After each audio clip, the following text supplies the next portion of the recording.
फिलहाल ये करते हैं कंस्ट्रक्टिव और डिस्ट्रक्टिव सर इंटरफेरेंस। आप बस इतने न्यूमेरिकल्स करवाना जिससे पास हो जाए बस। अरे मैं वेव ऑप्टिक्स के तो न्यूमेरिकल, रे ऑप्टिक्स के इनके बहुत बैठ कम कर है कर सर, लेंगे। वेव ऑप्टिक्स के बहुत कम है। सर नहीं वो चैप्टर मैंने पढ़ा नहीं है, ऐसा करवा दो जिससे तो कोई नहीं, पहले इसे कर लो, इसे कर लो, रुद्रांश को भी बुला लेंगे, उसका भी तो पेपर है ना परसों। रुद्रांश मेरी आवाज़ आ रही है?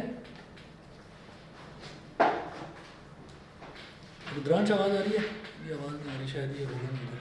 चलिए कोई नहीं, नोट कीजिएगा। Conditions for constructive and destructive interference इसमें लिखें। Suppose the displacements of two light waves. अच्छा सर वेव ऑप्टिक्स में तो बस वो है ना थ्योरी, और जो चैप्टर करी है ये बाकी चली जाएगी। Suppose the displacements of two light waves from two coherent sources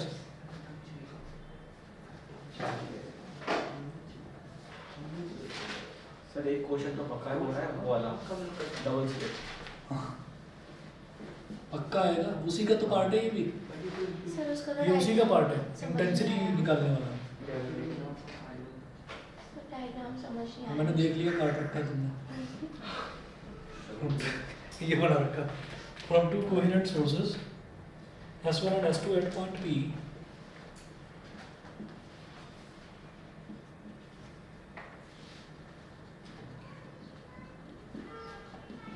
S1 and S2 at point P on the observation screen at any time t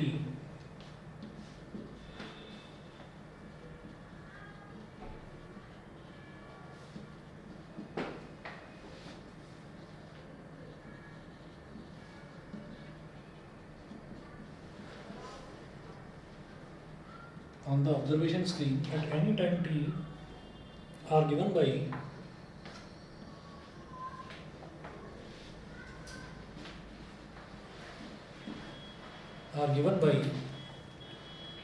y1 is equal to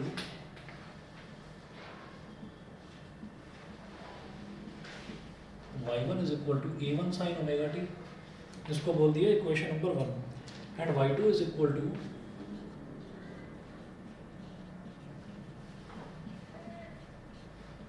a2 sin omega t plus 5।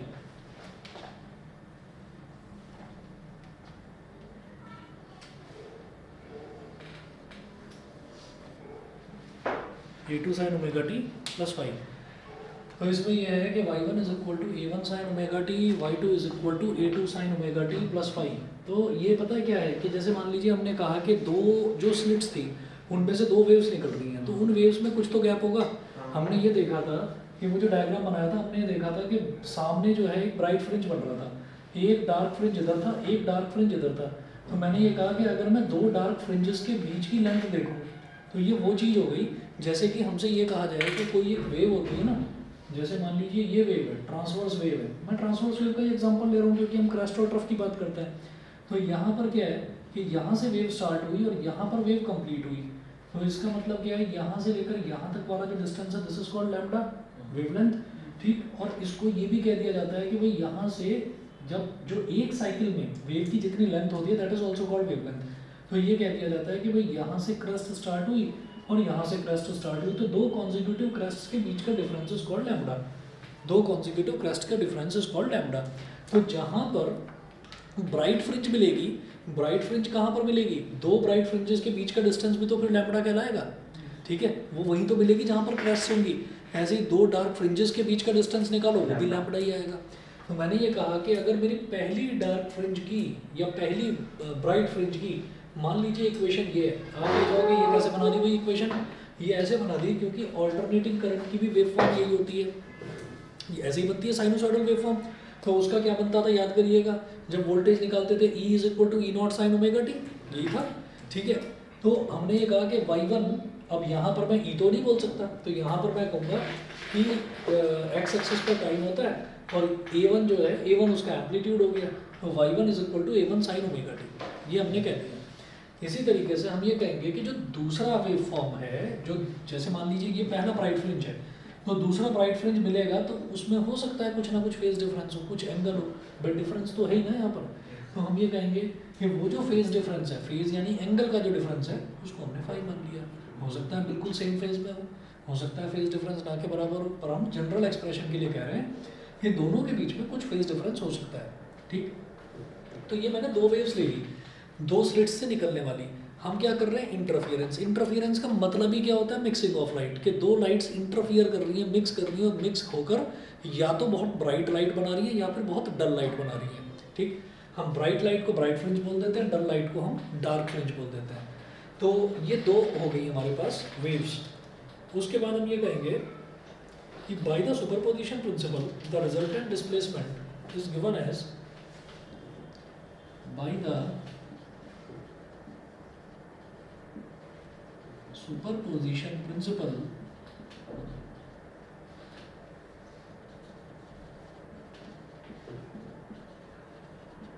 comma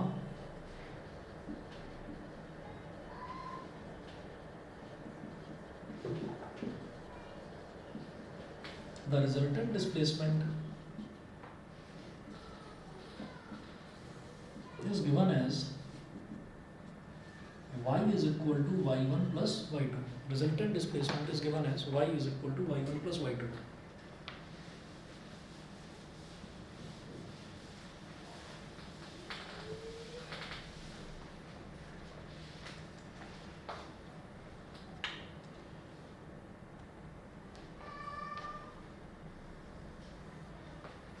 y is equal to y1 plus y2. तो दोनों को add कर दिया।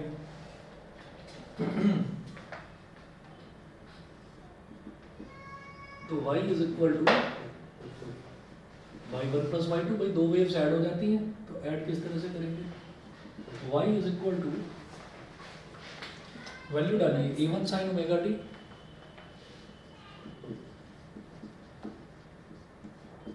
Plus y2 कितना हो गया, a2 sine omega T plus 5।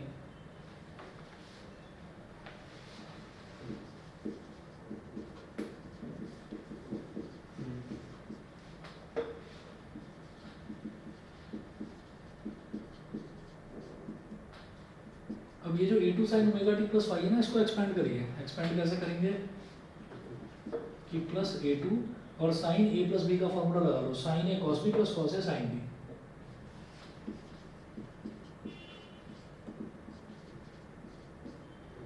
Sign a cos B plus cos a sine B, trigonometry का expand कर दिया। अब क्या करिए और एक्सपेंड करो, y is equal to sine a plus B का फॉर्मूला हो तो गया sine a cos B plus cos a sine B, ठीक है। तो a1 sine omega T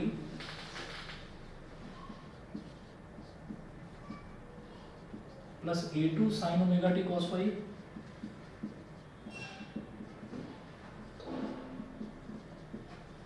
plus a2 cos omega t sine 5, ये हो गया। अब ये जो पहला और दूसरा है एक्सप्रेशन, इसमें से आप साइन ओमेगा टी ले लीजिए कॉमन, तो ये हो गया a1 प्लस a2 कॉस 5। पहले और दूसरे एक्सप्रेशन में से साइन ओमेगा टी कॉमन लेकर ना बाद में लिख लो, मतलब यहाँ लिख लो साइन ओमेगा टी मैंने बाद में लिख लिया, प्लस a2 साइन 5, इसमें साइन 5 पहले लिखो और कॉस ओमेगा टी बाद में लिख लो। अब क्या करिए, ये जो एक्सप्रेशन बना है इसमें जो a1 प्लस a2 कॉस 5 है ना, a1 प्लस a2 कॉस 5 को आप मान लीजिए capital A cos theta, let a1 plus a2 cos 5 is equal to capital A cos theta and a2 sine 5 is equal to capital A sine theta. अब यहाँ पर capital A क्या है, हम ये कहेंगे कि जो रिजल्टेंट वेव आ रही है ना, रिजल्टेंट वेव का मैग्नीट्यूड कैपिटल A है, ठीक है, और जो रिजल्टेंट वेव का जो फेज है वो थीटा है, ये हमने मान लिया। तो इसको इसमें डाल दीजिए, y is equal to a1 plus a2 cos 5 की जगह डाल दिया a cos theta, a cos theta into sine omega t, a2 sine 5 की जगह डाल दिया a sine theta, a sine theta into cos omega t. तो दोनों में a कॉमन आ रहा है, y is equal to a तो कॉमन है, ब्रैकेट में लिखिए sine omega t cos theta plus omega t sign theta, ये हो गया। अब क्या करेंगे, sine A cos B plus cos A sine B है, तो ये क्या हो जाएगा साइन ए प्लस बी, तो y is equal to A sine, bracket में लिखिए जी omega T plus theta, y is equal to A sine omega T plus theta. ये फाइनल रिलेशन आया, where a is the amplitude of the resultant wave, capital A। तो value put नहीं करेंगे? कुछ नहीं, वैल्यू तो हमने पुट कर लिया ना, a1 plus a2 cos phi को कैपिटल A cos थीटा 1 लिया और a2 sin फाई को capital A sin theta 1। y की वैल्यू है तो उसमें a sin थीटा बता रहा हूँ। अभी हम सिर्फ ये कहेंगे कि ये जो कैपिटल A है ये रिजल्टेंट वेव का एम्पलीट्यूड है और थीटा जो है ये उसका फेज एंगल है। फिर उसके बाद जो हमने ये अज्यूम करा है तो उसकी वैल्यू भी निकालेंगे। लिखिएगा where capital A is the amplitude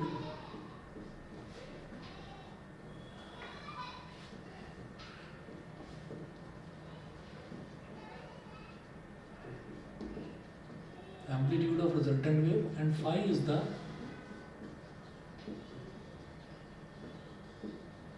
phase angle of the resultant wave। ये हो गया। अब इसको निकालेंगे किस तरीके से, हम ये कहेंगे कि इसको बोल दिया इक्वेशन नंबर 3 और इसको बोल दिया इक्वेशन नंबर 4। ये कहिएगा squaring and adding equation 3 and 4।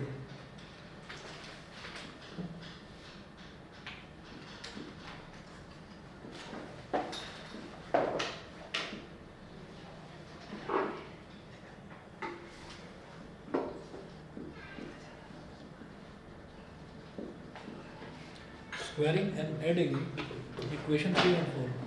Equation 3 और 4 को स्क्वायर भी कर दो और ऐड भी कर दो, तो कैसे होगा भाई, लेफ्ट हैंड साइड का स्क्वायर करा तो a1 plus a2 cos phi का square, a1 plus a2 cos phi लगाएंगे अभी, प्लस इसका स्क्वायर a2 sin फाई का स्क्वायर,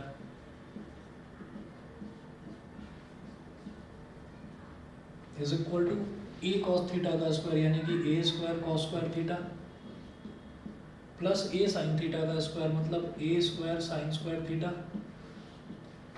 अब इसको एक्सपेंड कर दो, a प्लस b का होल स्क्वायर लगा दो, क्या बन जाएगा a1 square plus a2 square cos square phi, a square plus b square plus 2ab, तो 2a1 a2 cos फाई, ठीक है, और प्लस को भी plus a2 square sine square phi is equal to, इधर राइट हैंड साइड में a square common ले लिया तो ब्रैकेट में क्या बचा cos square theta plus sine square theta, ठीक है।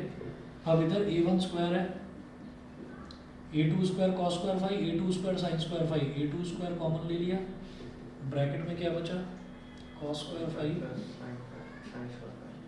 Plus sine square phi plus 2a1 a2 cos phi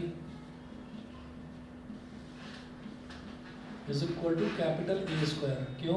क्योंकि cos square theta plus sine square theta 1 हो जाता है, ठीक है ना, ऐसे कर लो इस तरफ।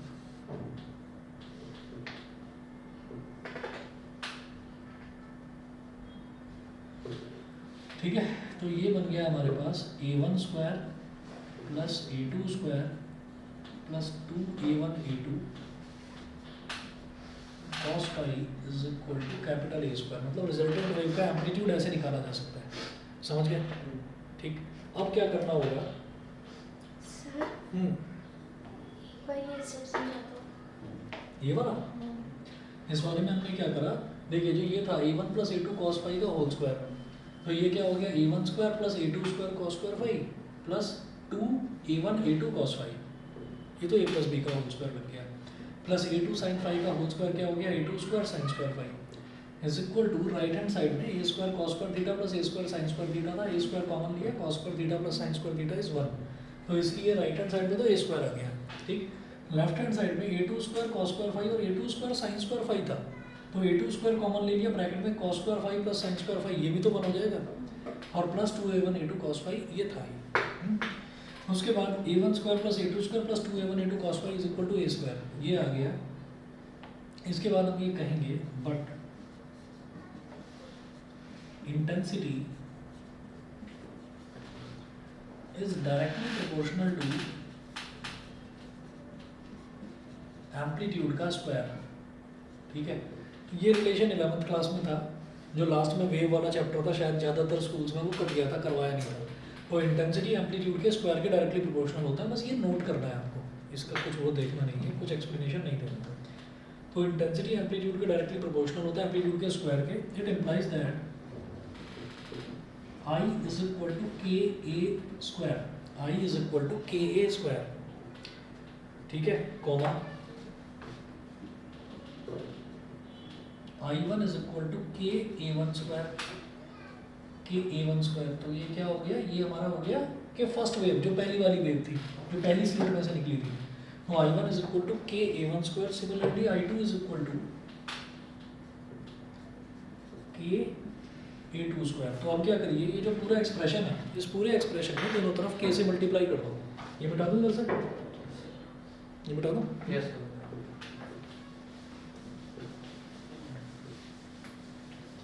और ये जो a स्क्वायर वाली ये जो इक्वेशन है ना, इसको इक्वेशन नंबर 5 बोल दो। सर इक्वली ये वाली है ना, इसको इक्वेशन नंबर 5 बोल दो, और ये लिखो multiply equation multiply by k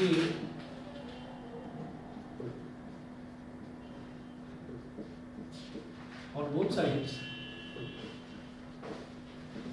of equation 5। दोनों तरफ k से मल्टीप्लाई करो तो KA1 square plus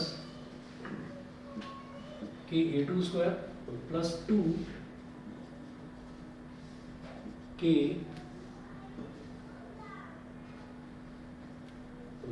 plus 2KA1 A2 cos phi is equal to a square. नहीं करेंगे सर कैसे मल्टीप्लाई हाँ? सेट करनी के है ए स्क्वायर नहीं करेंगे यहाँ पे इज इक्वल टू के बाद कैसे करेंगे? बहुत अच्छा हाँ हाँ ओके ओके KA स्क्वायर, यहाँ पर KA स्क्वायर सबके साथ k मल्टीप्लाई करना। अब ये जो KA1 स्क्वायर है, KA1 स्क्वायर ये I1 के बराबर होता है, तो यहाँ लिखेंगे I1, इधर लिखेंगे I2, और इसको ऐसे लिखेंगे 2 under root k into A1 under root k into A2 cos phi is equal to I। समझ गए? ठीक है, नहीं समझे भाई, k को मैंने रूट के इंटू रूट के लिख दिया बस। और अब क्या करेंगे, इसको लिखिए I1 प्लस I2 प्लस 2, ये जो है इसको मैं ऐसे लिख सकता हूँ under root k into A1 square. ये जो A1 है, अगर किसी भी टर्म को अंडर रूट के अंदर ले जाना है तो हम उसको स्क्वायर बनाकर ले जाते हैं अंदर। भाई अगर 2 लिखा हुआ है तो उसको मैं 2 का स्क्वायर अंडर रूट 2 का स्क्वायर लिख सकता हूँ। तो A1 को मैं अंडर रूट के अंदर ले गया तो k A1 स्क्वायर कर दिया। सिमिलरली इसको करूँगा under root k A2 square और cos phi is equal to I। ये हो गया, तो I1 प्लस I2 प्लस 2, ये KA1 स्क्वायर I1 यही तो I1 है। तो ये अंडर रूट I1 या अंडर रूट I2, तो उसको सीधा ऐसे लिख दो under root I1 into under root I2। वैसे रूट I1 I2 भी लिखा जा सकता है। cos phi is equal to I। तो ये इंटेंसिटी निकालने का फॉर्मूला है, डायरेक्ट न्यूमेरिकल भी आता है इस पर कि ये आप कंस्ट्रक्टिव इंटरफेरेंस वाला इंटेंसिटी कैसे निकाली जाती है वो प्रूव करिए, और साथ में आपसे क्वेश्चन भी पूछ लिया जाता है। यहाँ पर लिखें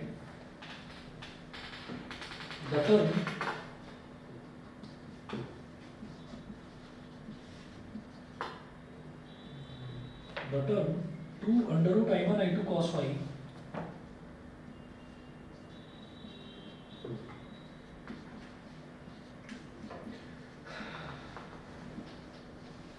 is called interference term. इस टर्म को इंटरफियरेंस टर्म भी बोलते हैं। ठीक है जी, बताइए इतना क्लियर है? ठीक है, इतना ही करिए आज, और बाकी जो है न्यूमेरिकल्स के लिए कल आ जाओ। सुबह आ सकते हो? बताओ 9 बजे? जी सर। नहीं, 10 बजे, 9:30? मैं तो आ जाऊँगा। सर आ जाएंगे। ठीक है, मैं एक बार ना सुबह मैसेज डाल दूंगा कि किस टाइम आना है। सर आप टॉपिक बता दें। वेव ऑप्टिक्स के न्यूमेरिकल करा मम्मी दूंगा। के नंबर पे कॉल कर। इसी हाँ, चैप्टर करो। की